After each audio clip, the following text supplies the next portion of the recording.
moving toward, moving away. We are moving with and moving without. And our unique journeys bring us to places that demand a decision from us. Places that will not allow us to remain on the same path or to travel the same journey. These are the places that define us and challenge us and give us the choice to walk in new directions that take endurance, faith, and courage. These are the moments filled with God. These are the invitations to become changed forever. Because for all people here, and for every person alive, it all comes down to this.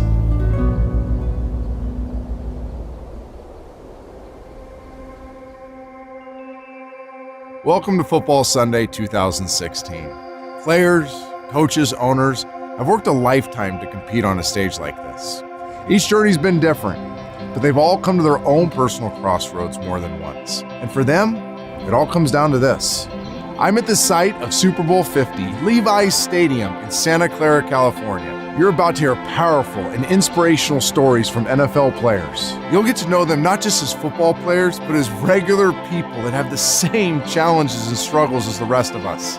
So buckle up and hold on, because friends, it all comes down to this.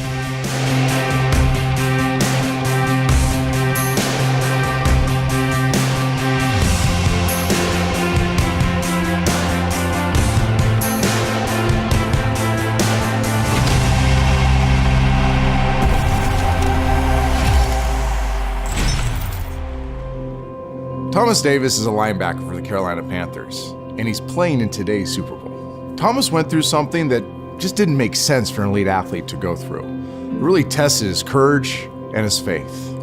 I'm excited to share a story with you. This is Thomas Davis. For me, it was all about, God, why is this happening to me?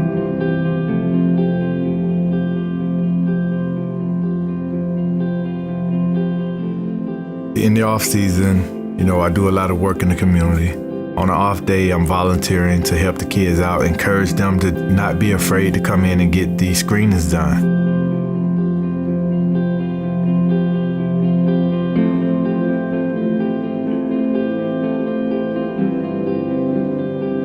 I get the screening done to get the kids excited, and then the doctor says, "Oh, you have a condition." Find out that I have an abnormal coronary artery.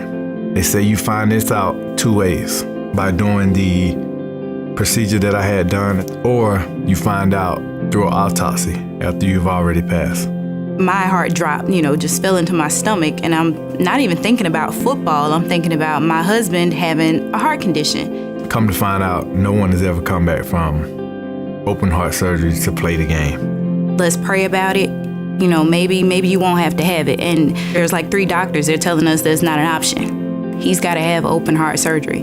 We prayed about it, asked God if there's a way to prevent me having to have surgery. So we send the test results to Emory, we send it to Cleveland. They came to the conclusion that if something was gonna happen to me and I was gonna pass, it would have already happened to me. You don't just go from one day to them setting up a surgery to 2 days later to, "Oh, you don't have to have surgery." I know that was God.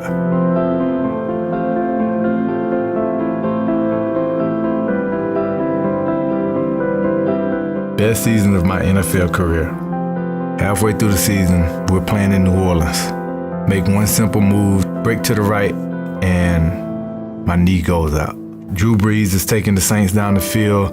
I got to figure out a way to get back in this game. But at this time, our trainers, they knew that it was ACL. It was one of the worst experiences ever. Going from, playing extremely well, being at the highest level, and, to be humbled just like that in one single play. Go on, have surgery. The knee has recovered well. I'm strong, I'm fast. First day back doing the linebacker drills, and feel the same pain in my knee that I felt in New Orleans. And instantly I knew. I rehabbed that second knee injury. Come back, 2 games into the season. They're making a drive. I go to make a tackle. One of our linemen doing his job ends up leg whooping me. It's the 3rd ACL. It's torn again. 3 ACL tears in 3 years. I didn't think that I would be able to continue to play. In this game, guys don't get that opportunity. I had to be strong. The only way that I could do that was to talk to God, was to pray to God. And if he needed to cry on my shoulder, then let him cry, let him get it out. And once he got it out, it was no stopping him. It was no stopping him.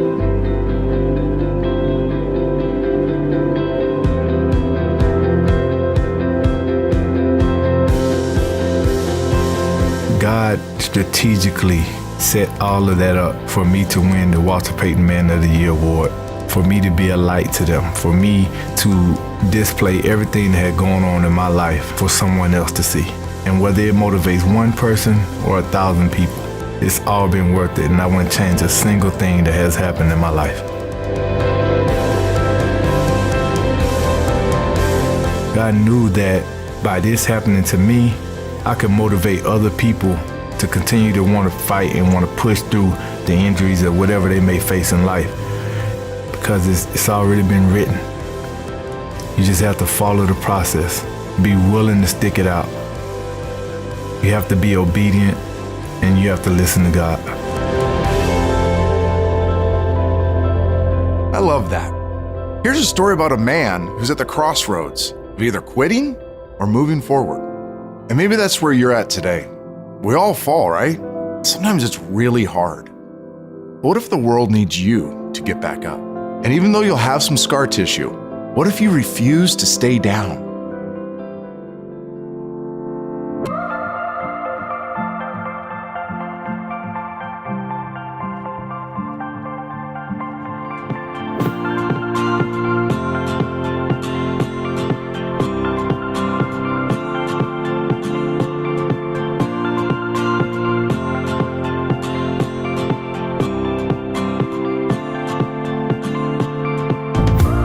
Best memory was 2 years ago when we went to the Super Bowl in New York.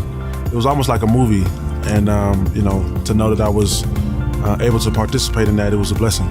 It's humbling to be a part of, and just you realize how many people have never even gotten close to that, and it's just an honor to be there. It's awesome.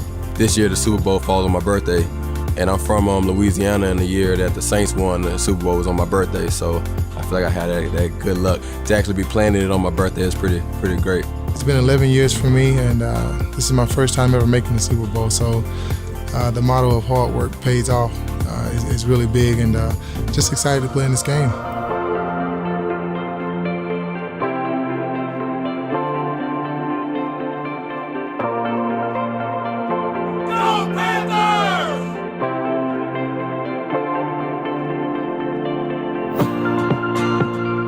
Been doing this since I was about 5 or 6, and been playing it essentially my whole life. And I love the team capacity of it, the brotherhood, the locker room, things like that. I think that's what makes this game really fun.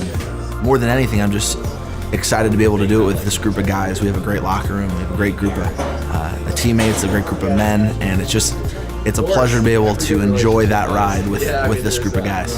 Everybody dreamed of this moment as a kid, and to just be here now, and even for me, I was here last year, then I signed with Tennessee, and I got released, and I came back here, so it's just been a blessing. Yeah, I mean, it's everything you dream of, as a kid, so to be able to live up to it and finally get to that stage, you just got to make sure we capture it, because it's nothing if you don't capture it.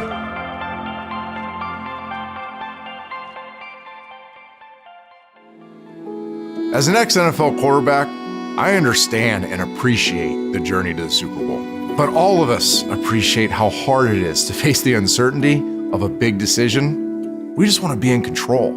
Drew Brees is a future Hall of Fame quarterback that trusted Christ in the midst of the biggest professional decision of his life. This is his story.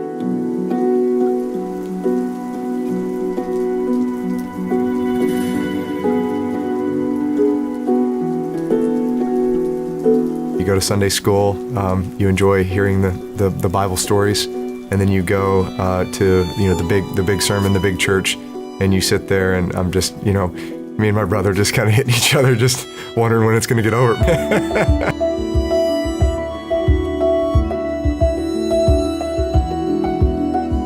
The second to last game of the season, third round of the playoffs, I was the starting quarterback. I suffered a torn ACL in my knee. It was devastating for me. Junior year of high school too, this was when you're supposed to get recruited and just all of these things. I had to wait to have surgery for a month because they had to let the MCL heal before they repaired the ACL, and then I was still on crutches, and it was just, I'd hit that point. I had seen friends have that injury and never come back quite the same, so what I thought was just going to be my life, sports, I felt like was being stripped away from me. And I remember sitting in church on my 17th birthday and sitting in that same pew where my brother and I used to just goof around and never pay attention. And for some reason that day it was different.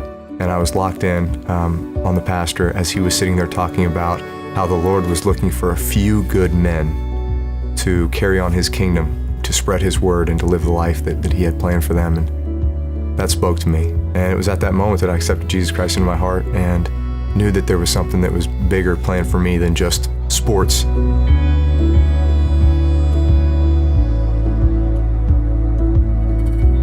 My fifth season, going into an off season in which I did not have a contract, I was going to be a free agent. I get hurt the very last game of the 2005 season with the San Diego Chargers. I'd never dislocated anything in my life, but I knew exactly what happened.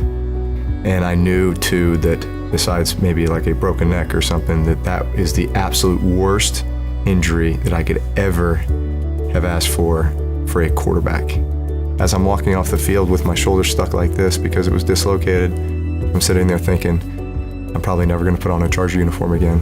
And then it hits me that, I might not ever play football again.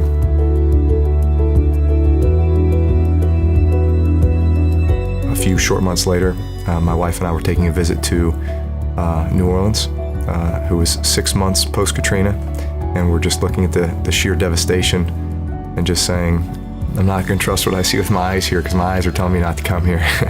And yet my heart, my soul, the Lord is telling me that this is our calling. It's not about just coming to play football and be a part of the resurgence of a football team or an organization, but it's about the resurrection and rebirth of a city, and we can be a part of that.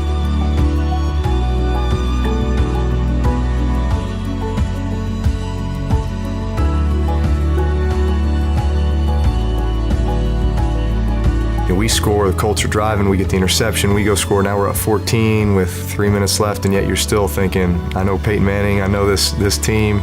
In your mind, you're going through all these scenarios of what you're gonna have to do still, and then we get the ball back to basically take a knee to win the game, and it wasn't until that moment that, all right, we are world champions.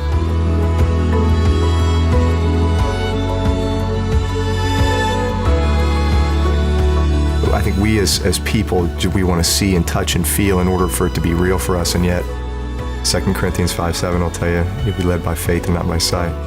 So much of life is that. It's faith in God, knowing that He's got a plan, and at times you don't understand it, and you're not going to see it, and yet you just have to trust and you have to have faith.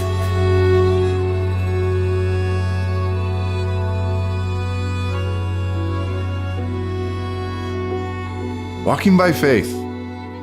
It's easier said than done. But maybe God's calling you to something that's bigger than you, that has tons of risk and uncertainty. And maybe your heart's just pounding inside right now because God is asking you to put fear aside and take the next step.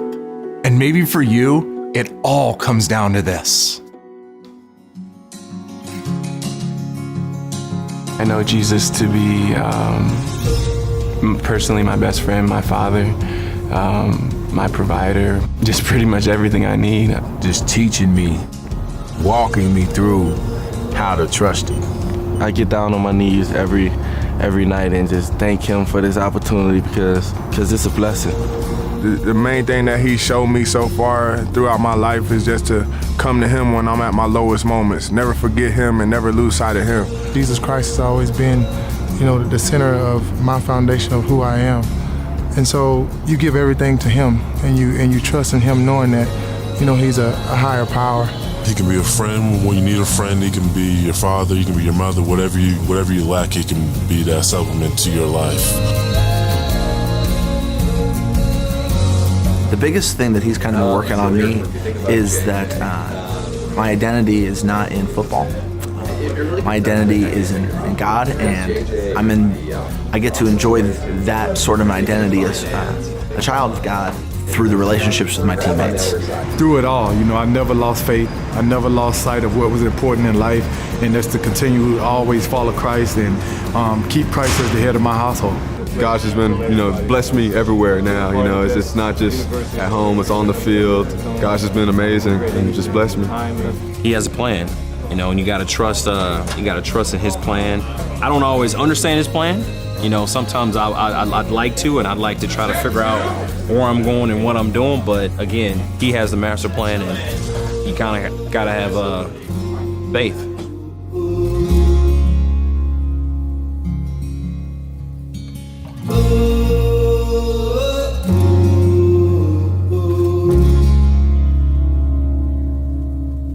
Many of you know Trent Dilfer as a Super Bowl winning quarterback with the Baltimore Ravens and now football analyst with ESPN, but you don't know him as a dad and a husband. I want to introduce to you my friend Trent Dilfer. This is his story.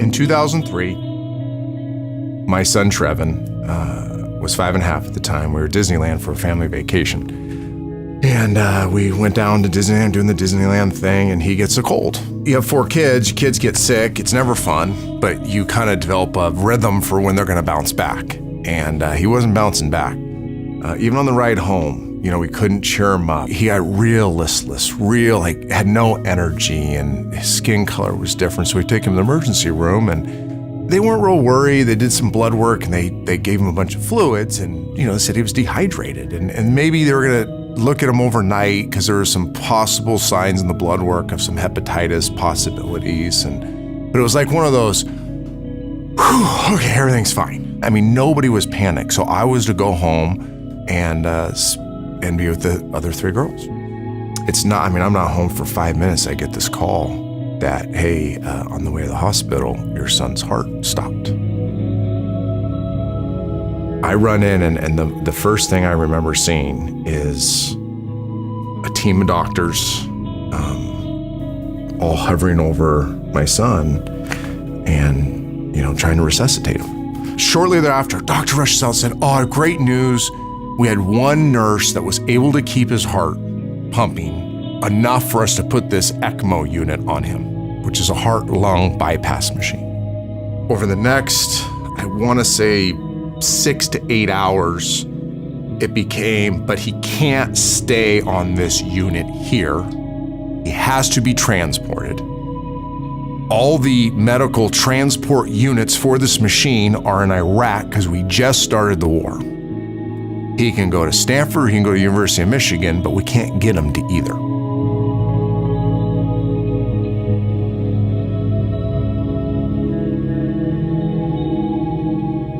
My great friend drove us in the Suburban behind the ambulance, and it was the worst 2.5-hour drive in the history of the world because every bump he went over, we weren't sure if he made it.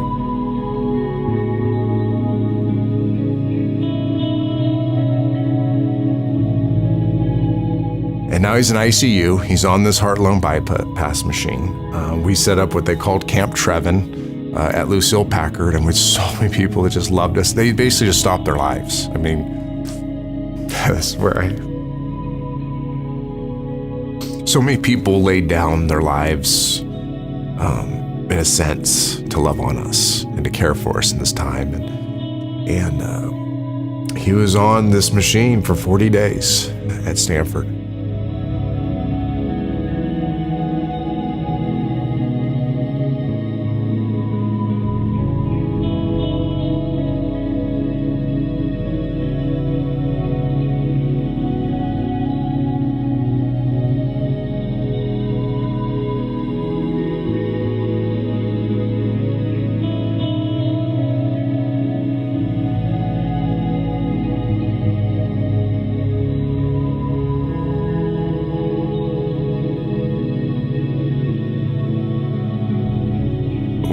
defining moments in my life is when we found out that we had to take Trevin off life support. We were staying in this little back room, these cots at Lucille Packard.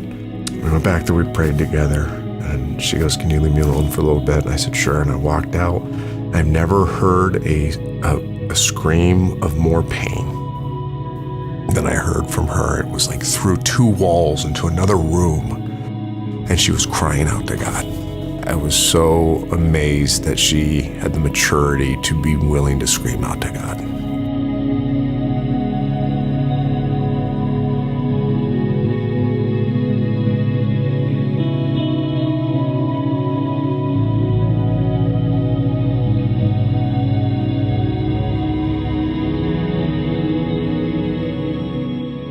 Terrific, and I'm not here to say it's not, but what's equally awesome is that we have a God that volunteered that for his son on our behalf.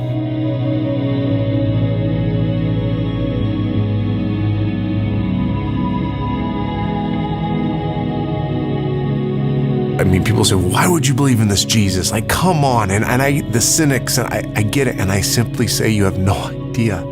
I've experienced a peace during the greatest time of loss any parent could ever have that is so real. I mean, truly, I feel like it washes over me at times.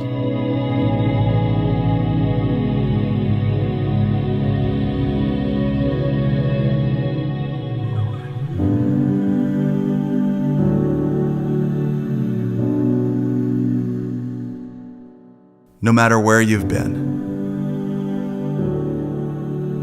no matter what you've done, no matter who you are, the gift of God's Son, Jesus, is always being offered to you. The deepest and most fulfilling life possible is waiting on the other side of that gift. And it all comes down to this.